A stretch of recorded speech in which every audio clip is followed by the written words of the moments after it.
All right, astrology games here, y'all. Let's talk about the last retrograde of the year right here.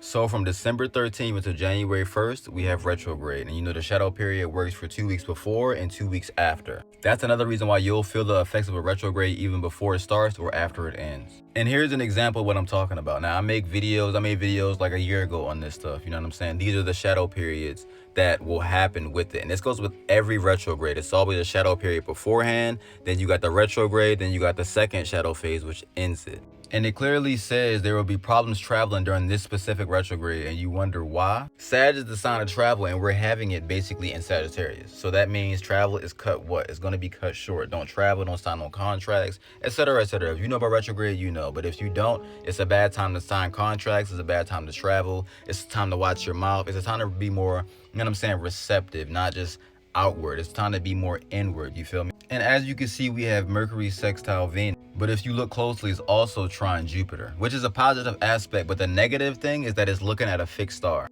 And as you can see, this is in the Sagittarius constellation because you see what? An Archer. But you also see the M22. You see Mercury is right next to it. Now, the fixed star that is conjunct is the fixed star Facies.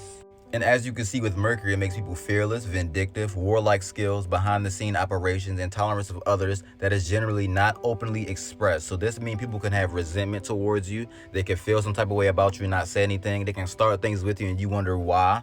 You can feel like you're not wanted, you're not needed. People around you don't care about you, etc., etc. And as you can see, this is the whole fixed star, okay? You can see it's in the Sagittarius constellation and you see M22 and you see the fixed star Facies.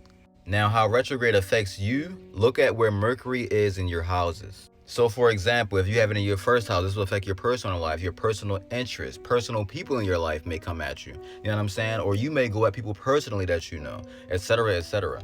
And here you can see what each house an area of life means. So when you take Mercury and put it into wherever you have it in your chart, this is how it's going to affect you. So say if you have it, for prime example, in the 9th house, this will affect you with your schooling, spirituality, religion. People may attack you because of these things. You know what I'm saying? You might lose interest in all of these things. You feel me? It all revolves around wherever you have Mercury in your charts. And here is a little description for it. I'm getting short of breath because I'm over here like really rambling about this because, you know, Mercury retrograde is really a big thing. So make sure y'all pay attention. Here are the dates. If you have any questions, comment down below, especially if you don't understand where it's at and going to affect you in your houses. You feel me? You want a reading? Booking is in bio. No reading is free. We are out.